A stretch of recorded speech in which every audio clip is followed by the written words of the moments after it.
Tampilannya sudah terlihat? Sudah, Pak. Sudah, Pak. Sudah, Pak. Karena minggu depan saya ada GM workshop, jadi saya padatkan hari ini 2 sesi ya. Setelah itu karena ini nanti ada UAS-nya, langsung kita UAS. Karena saya ngambil UTS-nya dari tugas-tugas yang dikirimkan saja ya. Oke, kita lanjut ke materi yang kelima. Jadi mungkin sekalian review juga, mungkin ada beberapa yang sudah ke cover di materi sebelumnya. Jadi salah satu hal yang terpenting di dalam hotel revenue management adalah kita menentukan yang namanya hotel target market kita, supaya kita dalam melakukan suatu strategi promosinya itu tepat pada market yang kita tuju ya. Jadi kita tidak ibaratnya menembak di dalam kegelapan. Jadi hal yang ini adalah yang penting. Jadi kita dalam menentukan market target yang utamanya. Nah, biasanya dalam hotel baru terbentuk atau market yang hotel yang baru baru dibuka, kita biasanya sebelum melakukan pembangunan hotel itu kan kita akan melakukan SWOT analisis ya. Ya, waktu kita membuat studi kelayakan itu kita didasari oleh studi SWOT analisis terlebih dahulu. Suara saya jelas? Jelas, Pak. Nah, Jelas, Pak. studi kelayakan SWOT analisis itu nanti dari situ kita bisa ke capture kira-kira target market kita siapa gitu ya. Misalnya gitu ya. Sebagai contoh yang di best practice-nya, dulu bisa saya jadi GM di Swiss Valley Pondok Indah gitu ya. Waktu itu sebelum sampai ke hotelnya jadi kan biasanya Hamin 60 atau 60 hari sebelum hotel buka itu si GM udah incas ya. Kita akan melakukan mapping market. Nah, kebetulan di Swiss Valley Pondok Indah itu dulu segmen targetnya adalah corporate yang sekitaran di Pondok Indah area sampai Ganjit dan Simatupang gitu ya. Nah, kita itu pasti akan, kalau yang dari sales mungkin sudah tahu bahwa kita akan melakukan yang namanya hotel penetration ya. Kita harus kuasai radius 5 km dari hotel kita itu, corporate-corporate apa saja yang ada di sekitaran kita. Dan kita harus datangin, harus pastikan bahwa mereka aware dengan adanya hotel di area mereka gitu ya. Jangan sampai ada satu corporate yang nggak tahu bahwa di situ ternyata hotel. Apalagi mungkin dulu bangunnya adalah kondotel, apartemen, atau mungkin dari scratch tanah gitu. Jadi itu message itu perlu diberikan kepada tamu walaupun brand sudah cukup kuat ya. Tapi at least dengan adanya SWOT analisis ini kita melakukan langsung direct ke corporate area di sekitaran hotel kita yang saya sampaikan tadi 5 km areanya surrounding gitu ya, atau sampai 10 km lebih baik lagi kita untuk menunjukkan bahwa existing nanti akan ada hotel yang di sekitaran corporate itu adalah hotel kita gitu ya. Dan lanjut. Jadi target dari segmentasi itu kan sudah jelas. Jadi supaya kita gampang untuk jualannya gitu ya. Untuk mapping marketnya kita sudah jelas gitu ya.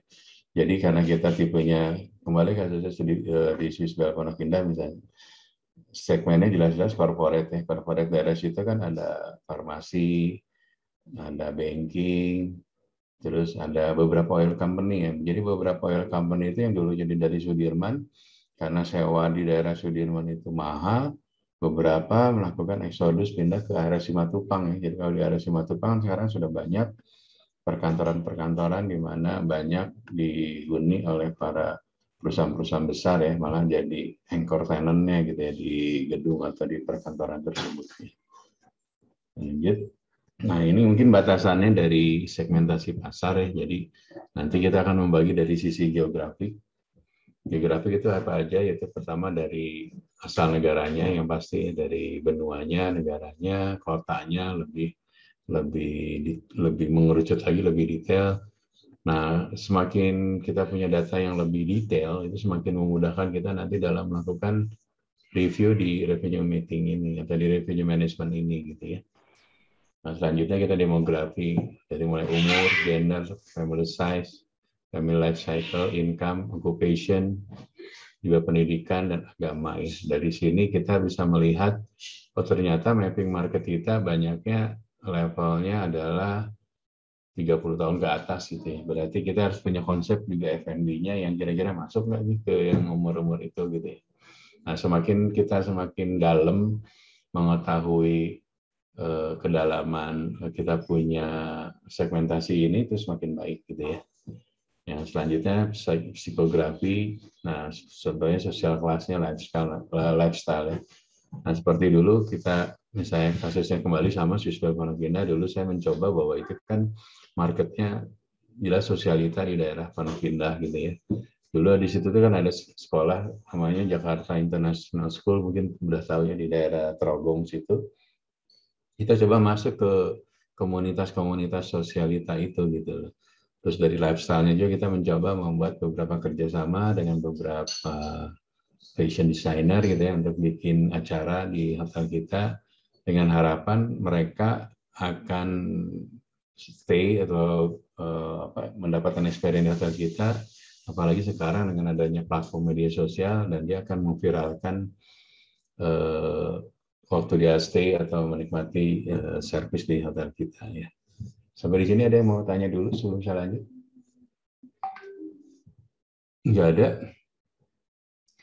Nah, selanjutnya behavior. Jadi pola-pola tamu juga kita behavior. Nanti mungkin kamu semuanya ada salah satu yang bikin skripsi, tesis tentang consumer behavior. Nah, di sini juga kita nanti membahas kira-kira consumer behavior yang seperti apa yang sesuai dengan segmentasi pasar dari kita ya, karena tadi kita contohnya kasusnya Swisswell di Pondok Indah, di mana hotel tersebut di daerah Pondok Indah yang relatif middle up untuk daerahnya, jadi kita harus bisa memaksimalkan juga gitu market potensi yang ada ya.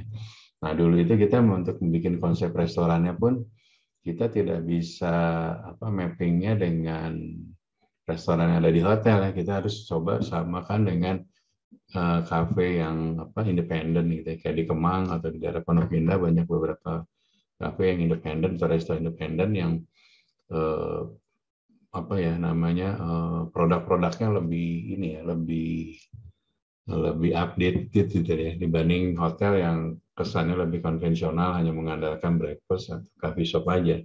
Nah dulu kita di corporate dimintakan untuk membuat konsep kafe yang harganya little bit sama dengan kafe-kafe daerah Kemang dan dibutuhkan suatu chef yang kreatif berarti gitu ya. Jadi waktu kamu menentukan hotelnya akan punya segmen tersebut, berarti perangkatnya harus disesuaikan ya. Jadi mulai dari orangnya juga harus yang memang produk knowledge-nya kedalamannya mengetahui tentang hal tersebut gitu ya.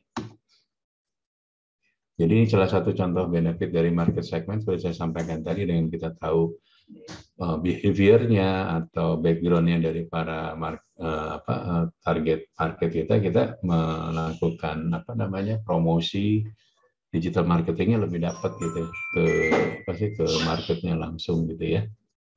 Gitu. Nah beberapa tipe utama yang di dalam market segmentasi, salah satunya adalah kita juga menentukan lokasinya ya. Jadi location dari hotel tersebut ya seperti tadi kasusnya adalah di daerah Pondok Indah di mana surrounding-nya ada perumahan mewah, ada kantor-kantor. Nah, ini jadi target market kita gitu ya. Jadi F&B-nya mungkin atau mungkin kalau kamarnya untuk di corporate yang punya meeting atau yang punya kegiatan yang terus-menerus ya di area Pondok Indah, misalnya kantornya, misalnya di depannya ada Bank BCA, ada auditornya yang akan rutin setiap tahun melakukan audit. Nah, kita bisa coba jualan ke target-target perusahaan banking, dan misalnya banking ini kita bawa dengan kita punya lokasi yang prime dekat dengan kantor tersebut, memudahkan jadi para karyawannya yang dari hotel ke lokasinya sangat tidak terlalu jauh gitu ya.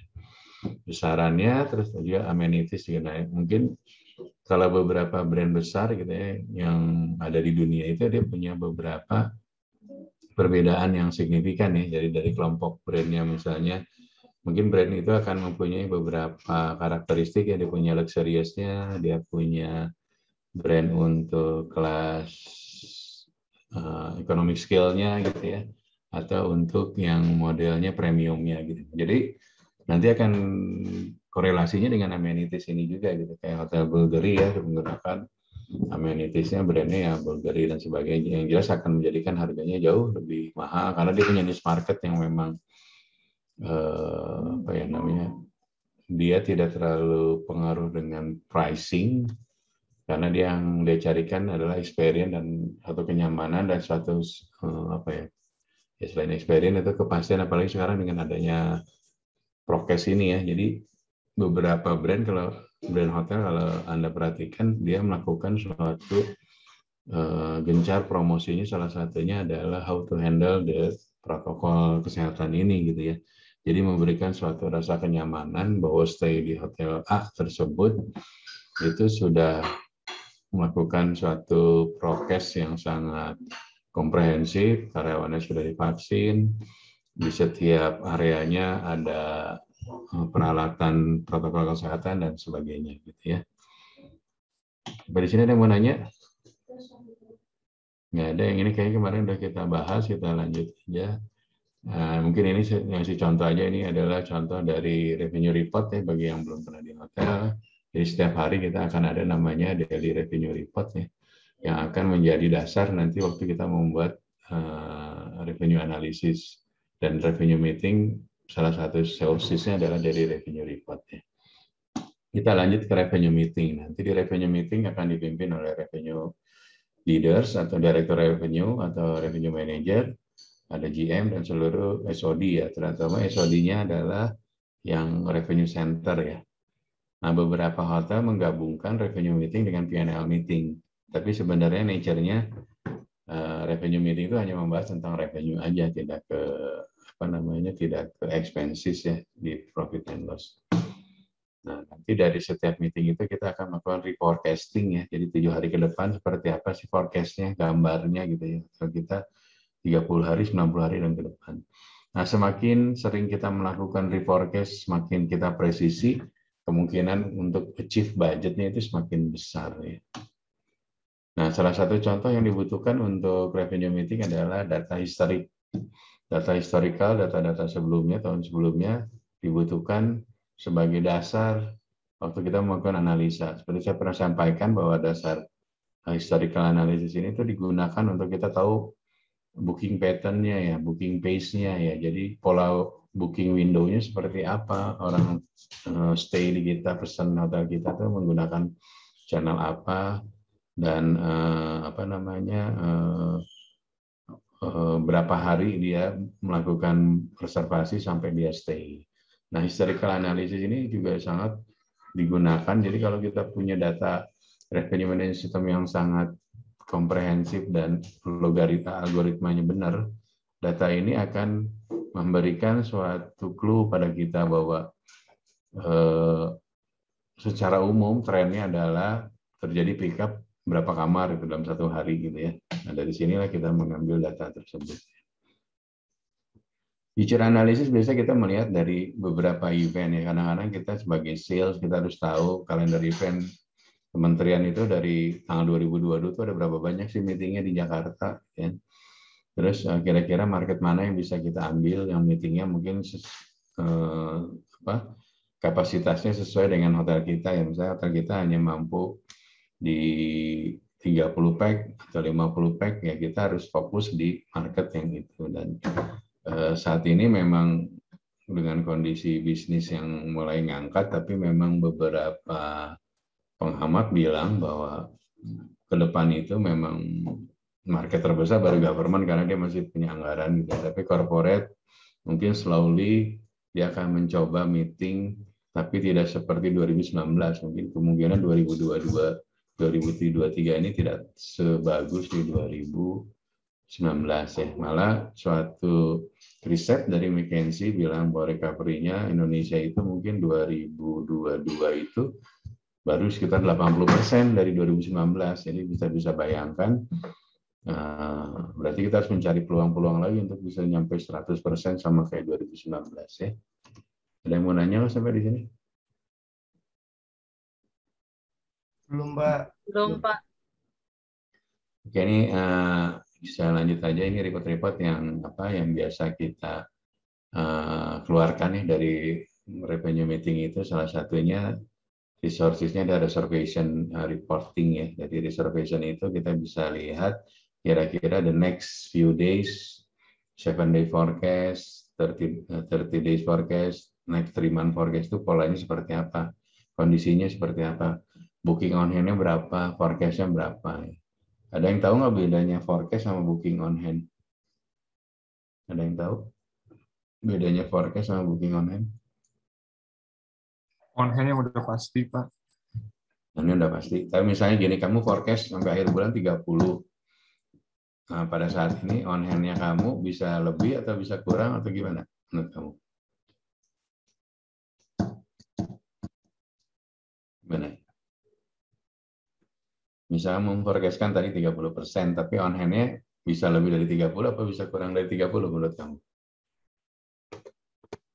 Bisa lebih, Pak. Bisa lebih, berarti kamu harus di forecast lebih tinggi ya. Jadi secara prinsipnya gitu. Jadi kalau kita lakukan forecast ya, terus ternyata on hand-nya lebih di atas, ya kita reforecasting lagi menjadi lebih tinggi. Tapi umumnya sih kebanyakan kita forecast sampai akhir bulan di 50%. Biasanya on hand-nya sih baru di bawah itu ya, tapi beberapa kasus hotel mungkin ada saja sih, yang maksudnya antara booking on hand dengan forecast-nya gedean booking on hand gitu. Berarti bisa jadi forecasting yang kemarin nggak benar, atau memang ada satu case tertentu sehingga tiba-tiba ada grup besar masuk. Once forecast-nya waktu itu masih understated di bawahnya gitu ya. Kompetitor review seperti saya sampaikan, banyak beberapa hotel lokal hanya menggunakan telepon antar hotel yang kadang-kadang datanya tidak bisa tidak bisa kita reliable ya. Jadi makanya menggunakan yang namanya STR report ya, di mana STR report itu kita berlangganan, memang angkanya cukup mahal, kira-kira sebulan tuh 3,5 sampai 5 juta, tapi kita akan dapatkan data yang akurat ya. Nah, channel analisis seperti saya pernah sampaikan kemarin bahwa salah satu cara tamu datang ke hotel itu melalui berbagai booking channel. Salah satunya adalah OTA dari hotel website atau dari platform media sosial yang lain ya, dan terakhir market segment. Oke, karena ini kita mau review buat nanti UAS, jadi saya akan ulang semua ya. Jadi intinya karena di kelas ahli jenjang ini saya cuma dapat kelasnya cuma 6 kali pertemuan, jadi tidak bisa secara lengkap semuanya saya kasih. Kedua juga kelasnya ngedadak, tadinya kelasnya bukan kelasnya revenue manager karena mungkin ahli jenjang ada mata kuliah lain, jadi dikasih ke saya di revenue management ya. Oke, kita lanjut. Yield management tadi kemarin udah kita sampaikan, jadi gimana kita menjual harga yang tepat pada consumer yang tepat di waktu yang tepat dengan cara yang tepat. Nah, ini adalah konsep dari revenue management ya, yield management itu ya. Nah, yang pasti dari yield management atau revenue management itu kita akan yang pasti target agennya adalah meningkatkan pendapatan ya. Gimana caranya hotel, apalagi dengan kondisi sekarang pandemi, kita harus bisa menambah jumlah pendapatan sebesar mungkin gitu ya. Kita manfaatkan karena kita tidak tahu juga besok kondisi bisnis di Indonesia seperti apa gitu. Jadi once kita ada kesempatan, jadi kita nggak bicara lagi tentang kadang-kadang mau okupansi atau mau volume, akhirnya kadang dalam satu situasi di mana market juga tidak terlalu tumbuh gitu ya. Jadi pilihan-pilihan kita harus berani melakukan. Memang konsekuensinya adalah ARR menjadi kecil dan sebagainya. Tapi kita harus melihat juga potret secara besar gitu. Mungkin saat ini kita ARR-nya kecil tapi dapat volume. Karena kita tetap ujung-ujungnya kita harus bayar listrik, bayar gaji pegawai dan sebagainya gitu. Kalau kita hanya strict pengen ARR di 600, okupansinya cuma 10% juga nggak bisa bayar gaji, bayar listrik dan sebagainya. Nah, ini salah satu contoh dari yield management adalah mengurangi kesalahan strategi ya. Dengan sering kita melakukan revenue meeting, kita makin tahu strategi yang tepat bagi hotel kita ya. OTA sudah sempat sampaikan minggu kemarin. OTA ada salah satu platform yang sekarang ini rata-rata di 40% ya, malah ada satu hotel yang 60% di OTA.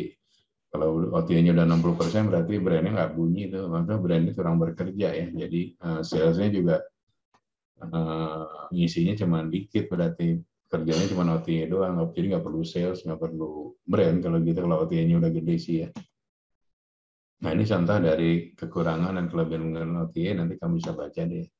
Ini ada contoh-contoh pemain besar dari OTA, Booking.com, Expedia, di Indonesia Traveloka, tapi terakhir kita dengar bahwa dia ada merger juga dengan beberapa platform pemain besarnya supaya makin menguatkan market di Indonesia. Nah ini salah satu contoh kita membandingkan membooking menggunakan hotel website dengan OTA ya. Memang secara pendapatannya kita lebih untung menggunakan yang direct booking ya. Kalau kita lihat di sini profitnya jauh lebih besar. Karena di OTA ini ada yang namanya commission ya. Ini yang jadi commissionnya gede sekali. Direct booking juga ada commission kalau dia menggunakan sistem channel manajernya dari luar ya, bukan punya sendiri gitu ya. Oke, ini kita lanjut ke materi selanjutnya. Di sini ada mau nanya, Pak? Pak. Oke, kita lanjut ya. Jadi selanjutnya kita gimana sih cara di industri hotel itu membuat forecasting yang baik dan benar. Nah ini ya kegunaan dari apa sih? Nah, tampilan udah kelihatan ya? Udah, Pak. Jadi dari beberapa, sorry. Ini udah diajarin atau belum ya sama saya? Karena saya banyak kelasnya karena suka lupa ini udah masuk atau belum. Yang ini udah diajarin belum ya? Belum. Belum ya. Oke, jadi kenapa sih kita melakukan forecasting? Yang pertama, secara operation hotel itu butuh suatu revenue. Nah, suatu kepastian revenue karena akan adanya biaya gaji, biaya listrik, dan sebagainya. Jadi kita harus pastiin kira-kira bulan depan itu kita bisa nutup biaya operasional nggak gitu. Nah, caranya adalah kita melakukan peramalan gitu. Peramalan tadi kan ada yang peramalan seminggu ke depan, sebulan ke depan, 3 bulan ke depan, dan sebagainya ya.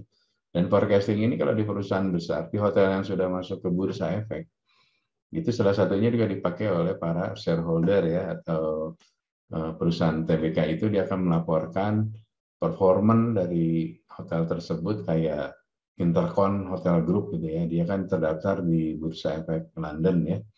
Jadi dia setiap bulan dia akan membuka satu laporan actual reports-nya, dan dia cerita juga forecasting yang bahwa bulan depan 3 bulan bisnis di grupnya Intercon ini di seluruh dunia gitu ya akan mengalami misalnya pertumbuhan sekian persen gitu. Ternyata nggak sampai segitu, berarti unit-unit usahanya Intercon sedunia gitu mungkin ada beberapa yang salah sehingga mengakibatkan forecastingnya nggak tepat gitu. Nah ini menjadi trust kepada brand tersebut menjadi berkurang gitu karena tidak ada kepastian gitu, seolah memberikan angin surga padahal kenyataannya angka sahamnya tidak menjadi lebih baik atau malah harganya menurun dan sebagainya ya. Sampai di sini ada yang mau nanya? Ada. Oke, kita lanjut.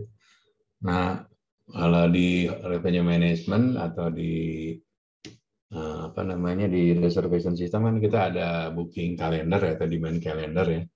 Jadi kita bisa melihat misalnya ini di New Year's ini kira-kira bookingnya seperti apa nih gitu ya, nyampe di tanggal 30 per hari ini gitu. Misalnya hari ini kita tanggal 2 September ya.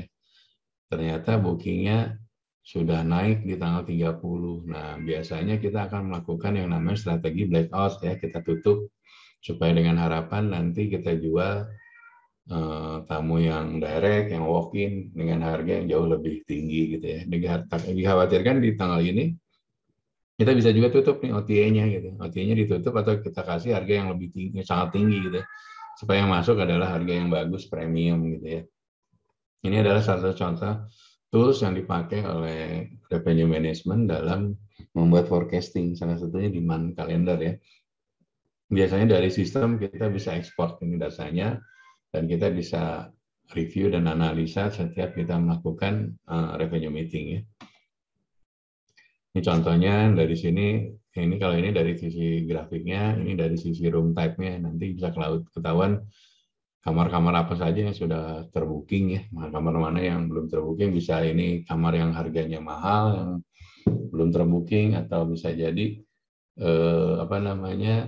justru kamar-kamar yang levelnya rendah yang sudah kadung terjual, atau kamar yang tinggi tapi harganya kemurahan. Nah, ini analisanya kita, berarti kita harus harga kamar-kamar yang tipenya bukan lower kategori ya, tapi yang higher kategori kita coba blok ya, supaya harganya kita bisa dapat harga yang semaksimal mungkin gitu ya.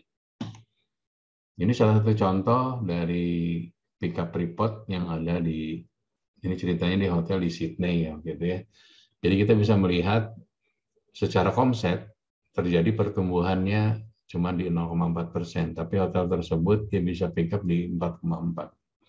Berarti artinya dia bisa leading ya dari kompetitor ya. Berarti dia bisa ngambil akuisisi market dari kompetitornya gitu ya. Ini cerita dulu 2 hotel di Sydney di mana lokasinya sama-sama di daerah Business District Center ya. Satu hotelnya sudah tua tapi dia punya konsep market yang cukup kuat. Yang kedua hotel baru tapi dengan kondisinya brandnya tidak terlalu familiar ya. Nah dari situ begitu studi kasusnya terlihat ya, semua mestinya orang punya lebih dan kurang ya. Tapi kalau karena lokasinya sudah prime gitu ya. Waktu itu saya lihat itu hotel-hotel tersebut itu sebelum kejadian pandemi ya, di mana booking itu banyak terjadi 3 bulan atau 4 bulan sebelum event. Nah kebetulan hotel tersebut itu dekat dengan opera itu ya, opera apa sih yang tempat konser itu ya. Jadi kalau ada satu konser grup band waktu itu ingat U2 atau apa gitu ya. Itu 4 bulan tuh hotel-hotel daerah Sydney itu udah penuh gitu, udah ramai gitu, dari berbagai, selain orang Australia mungkin dari luar Australia juga ya. Nah di situ melihat bahwa salah satu contoh kasusnya ini yang pemiliknya orang Indonesia kebetulan, dia beli hotel di sana gitu ya. Ternyata data dari analisa dia ini tuh menunjukkan bahwa memang hotel tersebut walaupun sudah tua gitu, maksudnya bookingnya masih bagus gitu. Terbukti waktu dia beli, misalnya di tahun 2000 gitu ya, 2 tahun atau 3 tahun kemudian tuh harganya hotel tersebut secara valuasinya gitu, itu bisa naik sampai 30%. Artinya bahwa bisnis pertama di Sydney bagus, kedua juga hotelnya secara bisnisnya juga menghasilkan keuntungan yang cukup tinggi karena dilihat dari valuasi asetnya. Waktu itu yang valuasi kebetulan sebuah bank di Australia, dia menilai semua properti di Australia, di Sydney begitu katanya.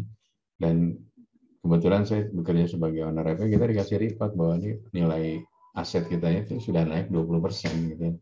Dari kita beli 2 tahun sebelumnya. Berarti kan suatu semuanya itu awal mereka belinya dari data ini gitu.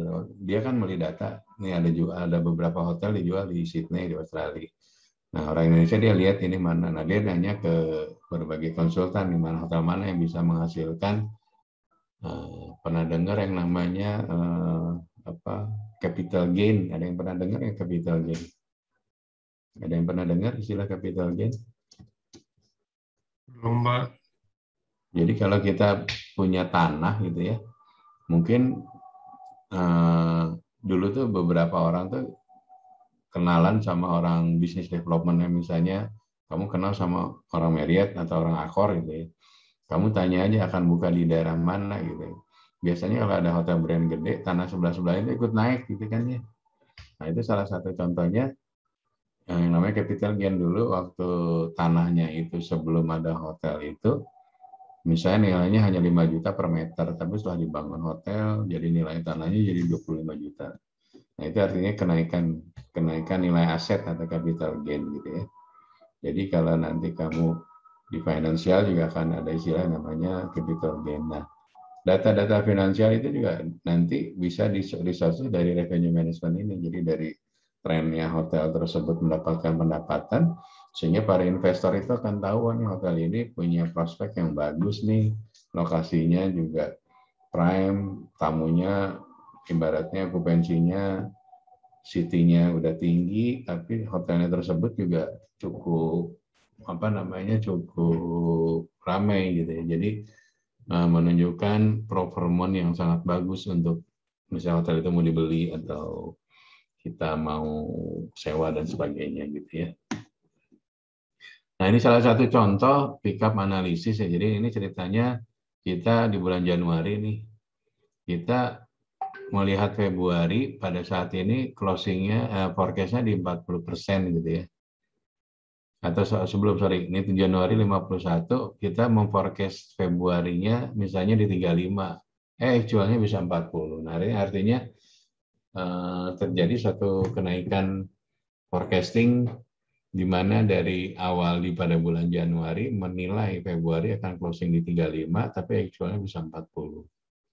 Dan ini terusnya juga sama. Ini bulan Maret dulu pada Januari di forecasting 35, terus di Februari di forecasting Maret itu masih di 45, tapi ternyata jadi 60 ya. Nah, ini ada suatu contoh rolling forecast ya. Rolling forecast itu forecast yang terus bergerak, di mana kita menghitung antara forecast kita dengan actual itu berapa persen sih deviasinya, berapa persen sih menyelesetnya gitu ya. Biasanya kita batas ambang normalnya 5% ya. Jadi kalau kamu jadi revenue director, revenue manager di brand besar itu, kamu dikasih target varian melesetnya di 5% gitu. Kalau udah 5% di bawah, itu udah asumsinya kamu udah achieve budget dan ada bonus untuk itu gitu, bagi seorang revenue manager. Karena revenue manager ini dia akan mentargetkan angka yang pasti bukan konservatif tapi sangat optimis gitu ya. Nah, kalau sangat optimis itu tercapai kan berarti strateginya berhasil artinya gitu ya. Ini saya contohkan kalau kita sama seperti demand kalender, tapi nanti biasanya di booking curve ini mendekati harinya ini akan naik ya. Ini kan booking sebelum hari H, jadi ini 80 hari, ini di hari ke-80, pada hari ini kita menilainya okupansi masih segini. Tapi makin ke hari biasanya naik gitu ya. Gitu ya. Ini saya catat curve-nya. Nah, ini beberapa forecasting ini yang sangat basic, sangat sederhana, seperti pernah disampaikan di mata kuliah sebelumnya. Jadi ini yang udah bookingnya segini, gitu ya, 60, 70, berarti okupansinya di 50. Tapi kita masih punya effective pickup, atau ini dasarnya dari yang namanya booking trend ya. Dari historical data biasanya di hotel kita itu ada pickup atau ada walk-in itu di angka 4 kamar, 5 kamar, dan seterusnya. Nah, angka ini kita masukkan. Nah, jadi kita akan targetkan di tanggal ini okupansinya 61 instead of 58. Nah, untuk nyari kekurangannya ini kerjanya nanti si revenue manager nyuruh nih sales tim sama FO untuk dapetin angka supaya achieve di 61,7 ini, gitu ya. Sampai di sini ada yang mau nanya?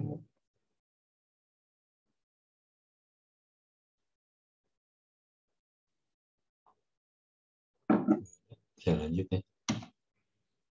Nah, kalau yang advance forecast biasanya kita persegmentasinya kita juga ukur ya.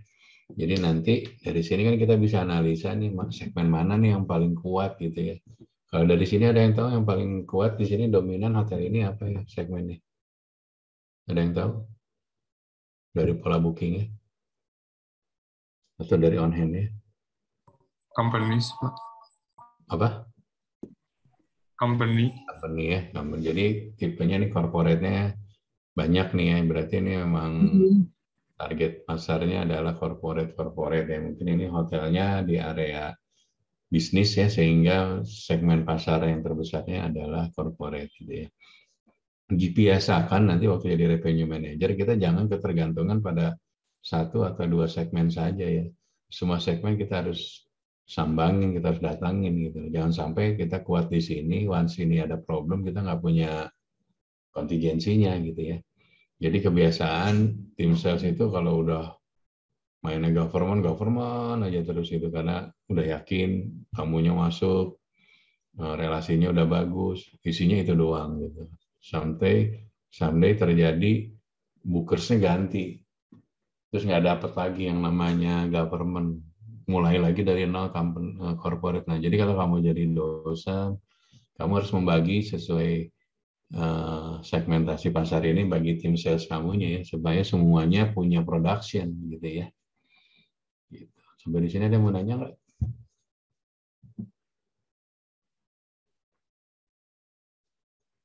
Jadi nanti habis ini saya kasih soal UASnya dikumpulin aja minggu depan ya. Jadi intinya sih karena apa namanya di mata kuliah revenue management ini kan sebenarnya harusnya lebih ke praktek ya, harus mungkin offline gitu ya. Kalau online tidak terlalu bisa apa namanya bisa efektif ya.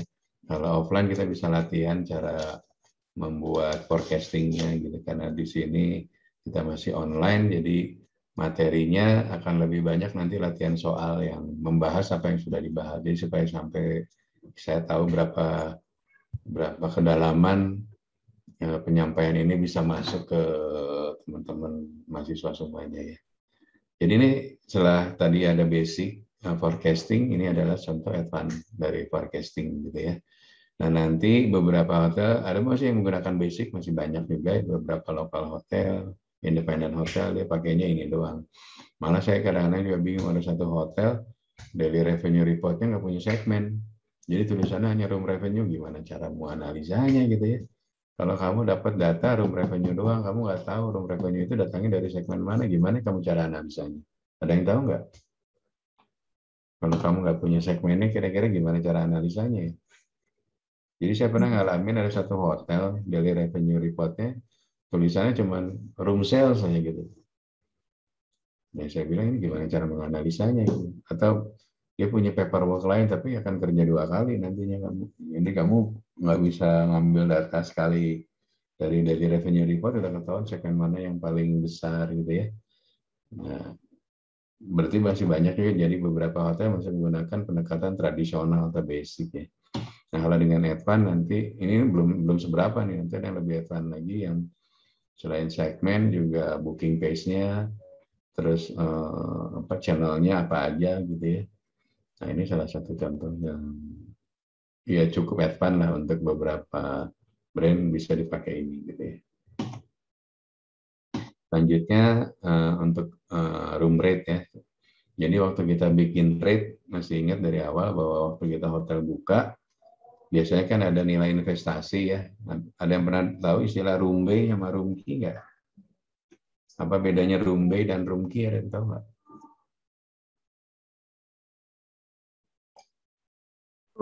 Apa Pak? Room bay dan room key. Apa bedanya room bay dan room key? Room key harga investasi untuk satu kamar. Room bay? Room bay apa? Jadi waktu mau bikin hotel itu kamu ada studi kelayakan ya. Salah satunya kamu menghitung investasi berapa besarnya, berapa nilai room bay-nya, berapa nilai room key-nya. Room bay itu ibaratnya kubikel lah ya gitu ya. Jadi satu kamar deluxe itu ukurannya 20 square meter gitu ya. Tapi kalau kamar suite adalah 2 room bay, jadi 2 kali kubikel itu. Jadi 2 kali 20 meter, jadi kamar suite itu luasnya 40 square meter. Nah, waktu kamu menghitung investasi, biasanya nanti ditanya per room bay-nya berapa, per room key-nya berapa. Gitu. Kalau room key tadi udah benar ya, jadi dalam satu room key bisa jadi luasnya ada yang 40, ada yang 20 gitu. Tapi kalau room bay, ukuran satu kubikelnya satu yang paling yang terkecilnya gitu ya. Nah, itu biasanya kita menggunakan room key ya, nanti dari room key-nya misalnya untuk membuat satu hotel saat ini bintang 4 itu misalnya satu kamarnya itu 500 juta ya. 500 juta itu artinya udah termasuk ada gensetnya, ada F&B-nya, ada kitchen-nya. Cuman Semua total investasi dibagi jumlah kamar, dapatlah room key ya. Misalnya ngebangunnya satu kamar itu 500 juta gitu ya. Kamu kamarnya ada 100, berarti 50 miliar. Jadi investasi 50 miliar dibagi 100 kamar, perungkinya adalah 500 juta gitu ya. 500 juta ini kita hitung tuh nanti. Dari 500 juta ini, kondisi hotel di Jakarta saat ini okupansinya, ada yang tahu nggak okupansi City di Jakarta berapa persen kira-kira? Bulan ini kuartal 4, ada yang tahu nggak berapa kira-kira okupansinya? Jakarta. 60%, Pak.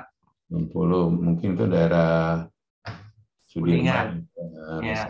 Ya. Tapi misalnya kamu ngebangunnya daerah Jakarta Timur, mungkin antara timur, selatan, barat itu okupansi beda-beda. Terus ARR-nya juga beda-beda gitu ya. Kalau di timur mungkin lebih murah dibanding di selatan gitu ya. Nah, nanti dari kamu bikin hotel tadi kan 500 juta per room itu ya, per room key. Diperkirakan katanya tadi okupansinya sekitar 60%. Dia pengen balik modal di tahun ke-10. Kalau dia mau balik modal misalnya tahun ke-10 dengan okupansi 60% harga 5 juta, dia punya jualnya harus semalam itu 2.500.000 misal gitu ya. Nah, tapi 2.500.000 itu ternyata di Jakarta Timur siapa yang mau beli, itu Jakarta Selatan juga bintang 5 ya, kalau bintang 3, bintang 4 nggak ada yang mau beli. Nah, akhirnya dari nilai investasi itu dibikinnya publish gitu ya. Biasanya publish adalah diskonnya dari nilai investasi itu bisa 60%-an lah gitu ya. Nah, dari publish atau recrate ini turunan nanti yang corporate ya. Corporate A, B, C, terus harga walk-in, harga. Jadi historical datanya itu ya awalnya dari nilai investasi kamar, terjadilah publish rate, dari publish rate langsung diturunin jadi corporate berapa, government berapa, terus embassy berapa, terus per segmen itu ya, misalnya tadi ada government itu, terus OTA berapa, wholesale berapa gitu ya. Nah, dari situ hotel kita baru buka, kita langsung bikin rate strateginya. Nah, rate strategi itu langsung dikasih dari GM ke dosem ke para tim salesnya ya. Dia dikasih harga jualannya sesuai dengan angka yang sudah dihitung bersama gitu ya. Nah, dari situ revenue manager udah mulai bekerja tuh dari harga awal segitu, kira-kira kita bisa maksimalin di segmen apa dengan harga berapa ya. Makanya timbullah namanya dynamic pricing ya. Jadi dynamic pricing nanti dari situ dibikinlah bar 1, bar 2, bar 3, bar 7 ya. Bar ada yang tahu apa bar? Singkatan dari apa bar? Bar singkatan dari apa bar? Best available rate, Pak. Bar best available rate ya. Atau ada juga hotel yang menemukan BFR, best flexible rate. Tergantung dari masing-masing hotel ya, beda-beda ya. Nah, dari bar 1 sampai bar 7 nanti misalnya anak Evo baru bisa jualnya di bar 7 ke bar 6. Bisa bar 7, bar 6 harganya lebih mahal ya. Bar 1 misalnya lebih murah gitu ya.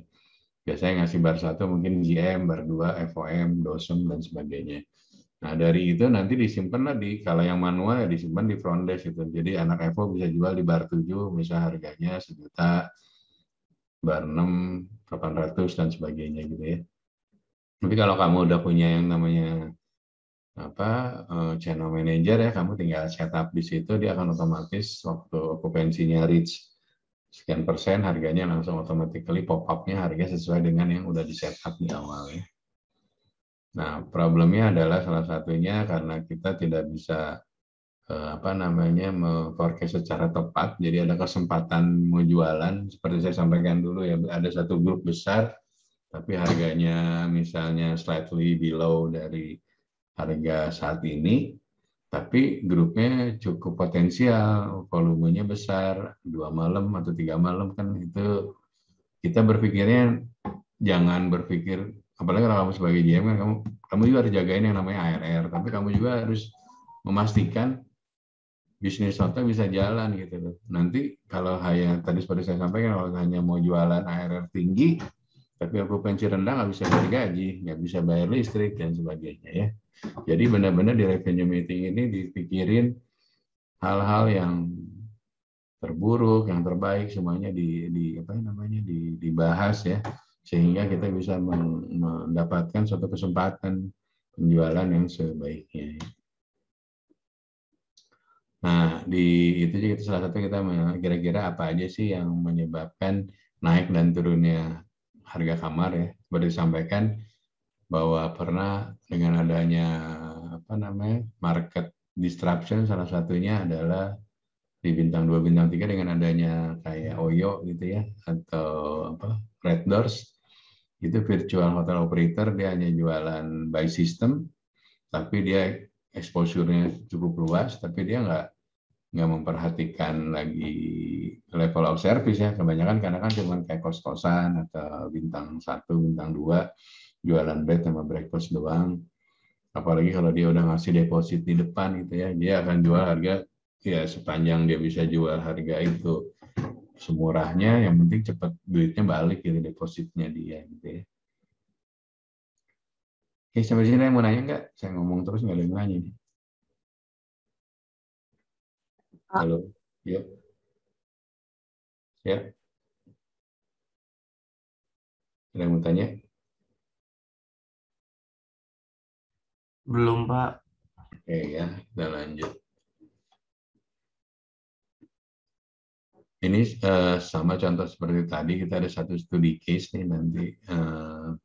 Tapi hari ini kita nggak ada kuisnya, nanti langsung udah ada soal buat UAS aja. Soalnya gampang aja. Semuanya kan udah pada kerja, jadi ini hanya pengetahuan dan nggak semuanya di industri hotel ya. Jadi pengetahuan aja bahwa revenue management ini juga digunakan tidak di hotel saja, di airline, dan beberapa perusahaan lain juga sudah memaksimalkan gitu ya, apalagi dengan kondisi pandemi seperti ini ya. Nah, ini contoh dari kita melakukan strength analysis ya, SWOT analysis ya. Jadi kita mau melihat kayak tadi, kita mau beli hotel, kira-kira ini hotel ini kekuatannya di mana nih gitu. Brand ini, masing-masing brand punya lebih dan kurang ya. Belum tentu brand besar bisa bersaing di secondary city gitu ya. Ternyata di secondary city hotel lokal jauh lebih kuat gitu ya. Banyak terjadi juga seperti itu. Ada kegagalan beberapa brand besar, dia masuk ke secondary city di mana market lokalnya tidak terlalu kuat. Sedangkan kan brand besar itu kan mahal ya, itunya manajemen fee-nya, biaya-biayanya gitu ya. Nah, ternyata besaran biaya fee-nya itu tidak cukup mengcover operasional gitu ya, dari revenue.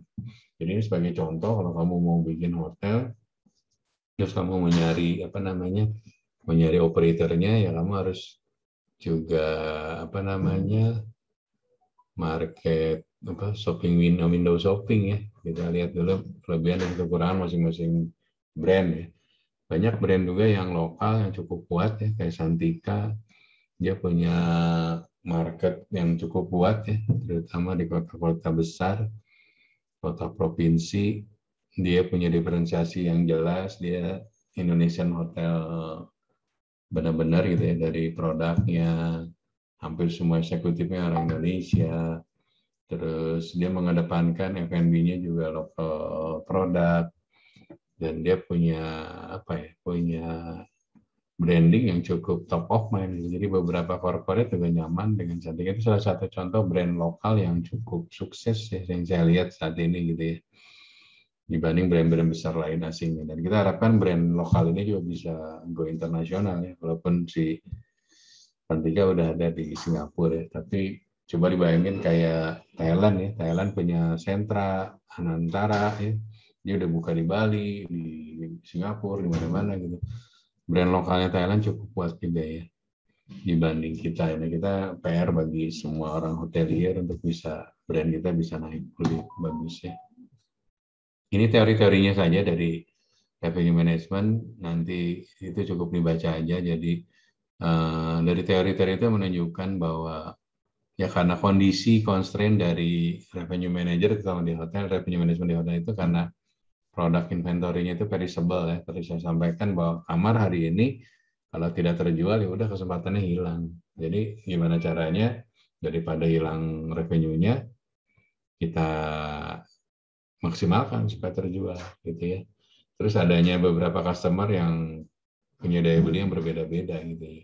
Bisa jadi customer itu daya belinya tinggi tapi datangnya last minute gitu. Sedangkan yang di depan mata ini yang lower kategori, nah milihnya mana? Kita nggak bisa milih gitu kan. Kadang-kadang kita nggak bisa meramal orang punya high profile atau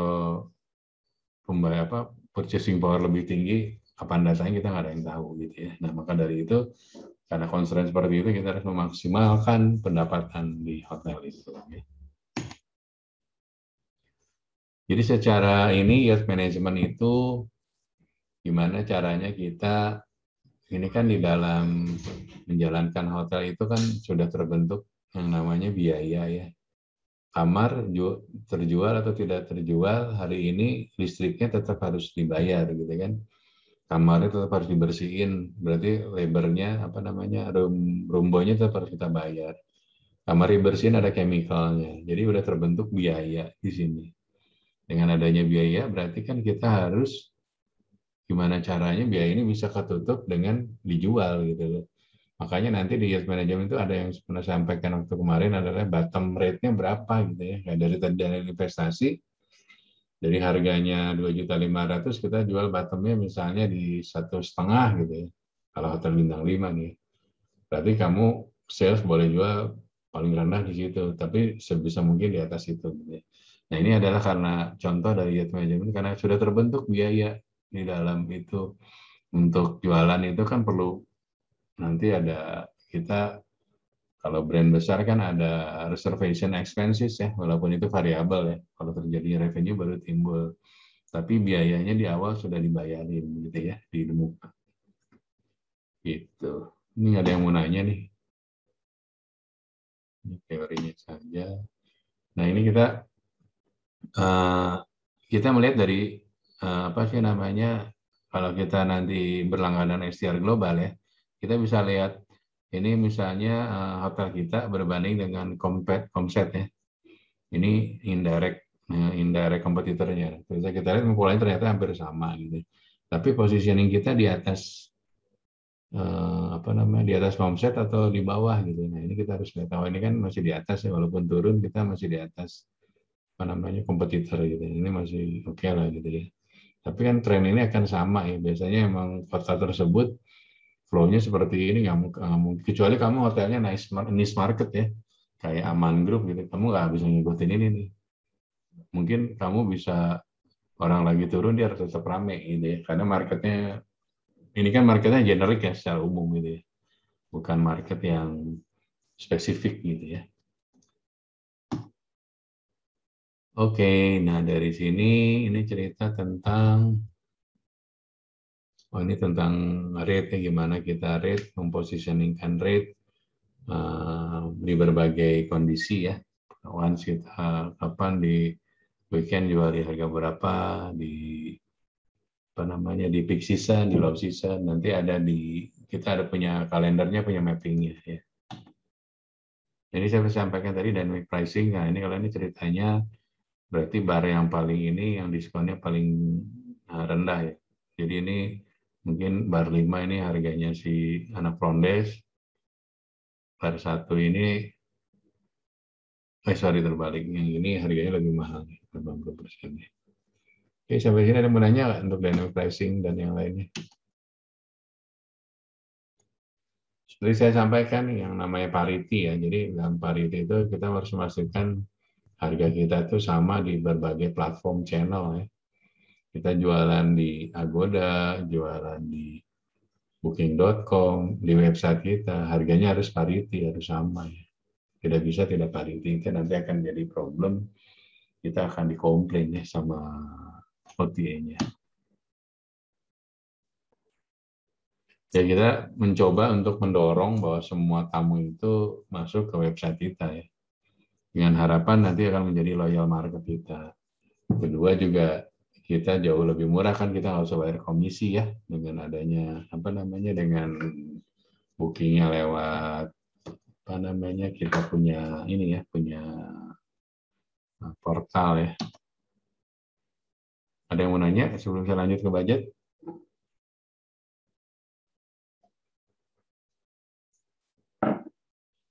Saya lanjut ke budget ya. Jadi setelah biasanya ada big forecast, kita kan di Agustus, September, Oktober, biasanya kita udah mulai bikin budget nih buat tahun depan gitu kan. Nah, salah satu resources bahan analisanya budget yaitu dari forecasting itu ya. Jadi dari Januari nyampe Agustus, misalnya kita udah dapat actual nih ya. Terus September ke sananya kan misalnya sekarang bulan September nih ya, masih berjalan, berarti kita forecast tuh September, Oktober, November, Desember. Januarinya sampai Agustusnya actual, sisanya forecast. Nah, angka itu jadi dasar untuk bikin budget. Nah, kira-kira budget tahun 2022 seperti apa? Ternyata 2021 kita closing misalnya okupansi di 40%. Nah, kira-kira tahun depan kalau mau bikin budget, apa yang harus diperhatikan? Ada yang tahu nggak? Kalau ketahuan tahun ini kita diperkirakan full year kita forecast plus actual closing di 40%.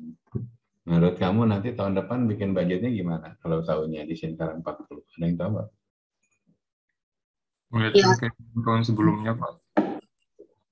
Kan kamu daftar tahun ini actual plus forecast 40%. Kira-kira budget tahun depan kamu mau bikin berapa persen? 50, Pak. Dasarnya apa? Karena mulai naik dari tahun kemarin sebelumnya juga, Pak. Oke, apalagi? Dasarnya, base-nya apa? Booking pace-nya, Pak. Booking pace apa lagi? Yang pasti ya kalau kita bikin budget itu, kita pastikan adalah basic macroeconomic situation gitu ya. Biasanya kita waktu bikin budget itu, kita harus tahu dulu tuh dari pemerintah, kira-kira tahun depan pertumbuhan ekonomi berapa persen, itu yang penting tuh. Misalnya pertumbuhan ekonomi 6%, kira-kira inflasinya berapa persen ya? Ada yang tahu nggak? Kalau tumbuh ekonominya 6%, inflasinya berapa persen? Ada yang tahu nggak?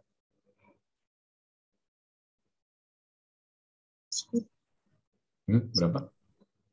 10. Berapa? Misalnya economic growth diperkirakan 2022 6%. Menurut kamu inflasinya berapa? Kurang tahu cara ngitung gimana, Pak. Ya, intinya pokoknya gini, kalau kamu bikin budget ya, kamu lihat dari makroekonomi. Nanti kamu lihat dari statistik atau enggak Kementerian Keuangan. Biasanya kan Bu Sri Mulyani akan bikin bahwa tahun depan keperkiraan ekonomi akan tumbuh 6%. Biasanya inflasi itu di bawah 6%. Ada rumusnya, saya lupa ya, nanti kamu lihat aja ya. Jadi inflasinya mungkin sekitar 3 atau sampai 5%, tumbuhnya 6%. Tapi kalau inflasinya lebih besar berarti nggak ada tumbuh dong, berarti ya nggak, karena harga-harga naik. Walaupun tumbuh sebenarnya jalan di tempat itu istilahnya ya. Udah dapat makroekonomi kamu tentang economic growth, nanti kamu dapat tahu inflasi, nilai tukar juga ya. Nah, dasar dari itu sama UMP itu, UMK juga dalam tahu. Buat apa sih UMK, UMP menurut kamu buat apa? Datanya buat bikin budget buat apa? Ada yang tahu? Data UMK. Labor cost-nya, Pak. Buat apa? Labor cost-nya. Ya, betul ya. Jadi nanti kamu dapat juga kan kira-kira nanti 2022 tuh UMK DKI naik jadi berapa gitu kan. Misalnya naik 8%.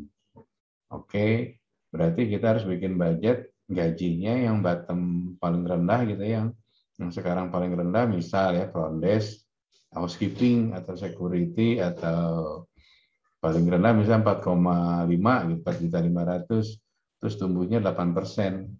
Saran saya sih 8% dilebihin dikit lah ya, misalnya dari 4,5 juta naik misal ya jadi 5 juta gitu.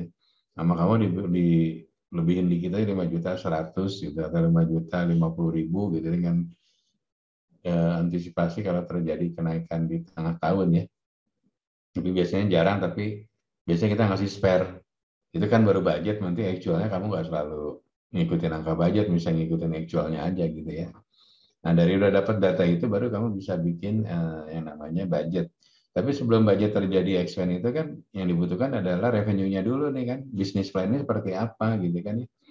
Nah, bisnis plan-nya biasanya dapatnya kan dari sales ya, sama revenue manager, dia akan ngomong, ya Pak, tahun depan dari 40% dengan makroekonomi seperti ini, mungkin kita naiknya jadi 45%, gitu ya, karena tumbuhnya ekonomi cuma 6%. ARR juga slightly tumbuhnya ya 5-6% gitu kan ya. Nah, pas dimasukin top line-nya atau revenue-nya, terus nggak lama orang finance kan masukin expense-nya ya, ternyata nggak cukup nih di bawahnya, apa namanya, profitnya lebih kecil dari tahun ini. Menurut kamu apa yang harus dilakukan kalau gitu? Kalau terjadi seperti itu.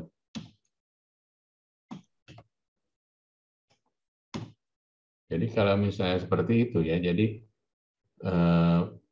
bisnis plan udah jadi nih ya, top line-nya, revenue-nya udah jadi. Terus masukin expense, kenaikan UMK, kenaikan listrik, kenaikan harga-harga barang umum ya, amenities-nya, housekeeping dan sebagainya.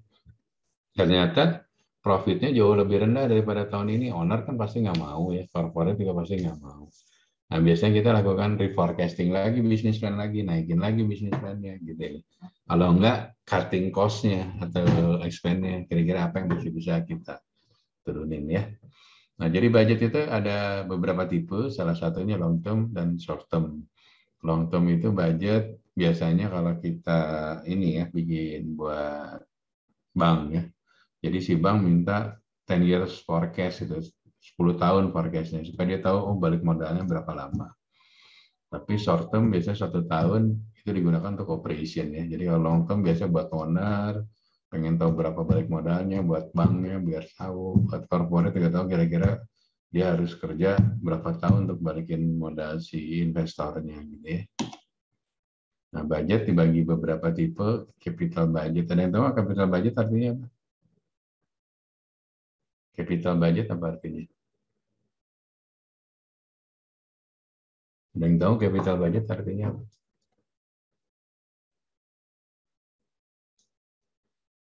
Jadi capital budget itu adalah budget untuk pengadaan atau pergantian dari aset ya. Misalnya liftnya kamu kan seling pengaman itu harus kita ganti ya. Misalnya 5 tahun sekali.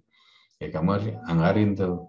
Atau kamu mengganti komputer kan misalnya umurnya 5 tahun, di tahun ke-6 mungkin udah lemot dan sebagainya. Kamu udah nyiapin anggaran untuk penggantian dari aset. Nah, jadi kita nanti bikin ada beberapa tipe budget ya, satu buat aset, yang satu buat operation ya. Jadi operation ini nanti turun ke departemen masing-masing ya. Oke, ada yang mau nanya nggak sebelum saya lanjut? Kalau ada saya lanjut. Jadi yang menyiapkan budget biasanya beberapa departemen ya, mulai dari revenue center sampai back office semuanya bikin budget ya. Nah, jadi budget kegunaannya yang satu untuk kita memastikan bisnis ini sustain, jalan terus, lebih bagus tiap tahun ya, dengan harapan profitnya makin tahun makin baik gitu. Maka dibutuhkan satu alat namanya budget, dan budget ini sebagai alat kontrol ya, bagi CGM, bagi departemen. Jadi kita kan udah ditanya kamu achieve budget, over budget atau lower budget gitu ya, nanti kan akan ditanya, dan budgetnya menjadi parameter atau jadi KPI ya bagi para bagi para kepala departemennya ya. Nah, nanti kan tadi dari bisnis plan kita udah bikin bisnis plan, naik berapa dari tahun ke tahun, tumbuhnya berapa persen. Nanti ada istilahnya, kamu pernah dengar nggak namanya flow through? Ada yang pernah dengar istilah flow through nggak? Kalau di revenue manager atau di finance ada namanya flow through. Jadi flow through itu intinya gini ya, setiap kamu, misal revenue tahun depan kamu tumbuhnya Rp100 gitu ya, nambah 100. Dari 100 itu tuh minimal 50%-nya dari 100 atau 50 itu menambah ke profit gitu loh. Jadi artinya flow through kamu 50%, jadi 100 dibagi 50. Artinya kamu standarnya flow through itu 50% ya di industri hotel umumnya ya. Jadi intinya bahwa kamu, apa yang kamu lakukan dari kenaikan pendapatan itu menghasilkan tambahan profit. Jangan sampai kejadian kamu revenue-nya nambah Rp2, tapi profitnya nggak bertambah gitu. Itu artinya jualan tekor asal kesokor ya. Jadi jualannya seolah-olah rame tapi nggak nambah revenue, nggak nambah profit, sorry ya. Gitu ya. Nah ini kalau kita mengukur analisis ya varian ya. Jadi kalau ditanya kamu berapa below atau budget over budget atau below budget gitu kan.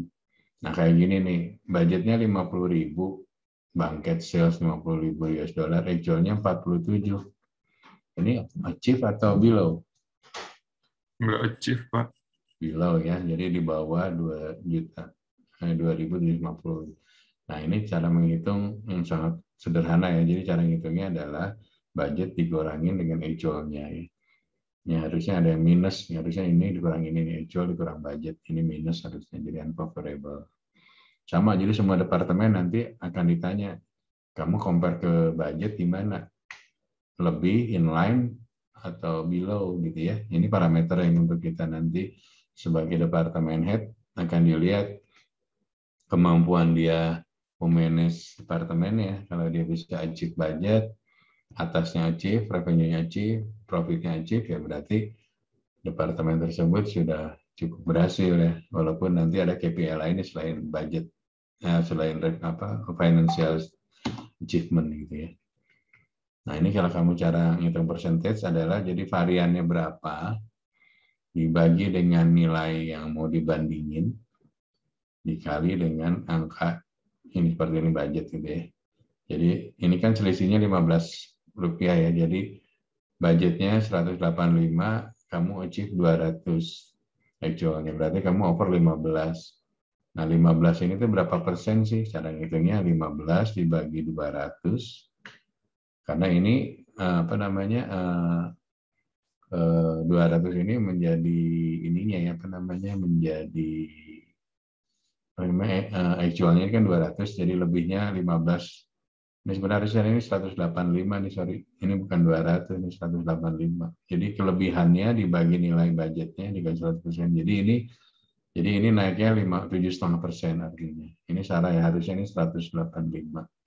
Kan budget figures-nya 185. Ini salah satu contoh menghitung percentage. Nah, menghitung-hitung ini sama terjadi di revenue management nih. Nanti kamu ditanya berapa naiknya, berapa growth-nya, rumusnya kayak gini. Pokoknya variannya dibagi dengan nilai yang memang kita base-nya dari apa? Base-nya ke budget ya. Jadi budget pembandingnya gitu ya. Oke, sampai di sini. Kalau nggak ada yang nanya, nanti saya share soal UAS-nya. UAS-nya gampang buat nari jenjang sih. Semuanya nilainya harusnya bagus-bagus. Nilainya modelnya open book. Tinggal diisi aja dari apa yang pernah saya sampaikan ya. Oke, teman-teman, kalau nggak ada lagi yang ditanya, saya cukupkan sampai di sini. Terima kasih. Thank you, Pak Dino. Terima kasih, Pak Dino. Thank you, Terima Pak. kasih, Pak. Terima kasih, Erik, Pak. RPA udah selesai kuliahnya, Pak.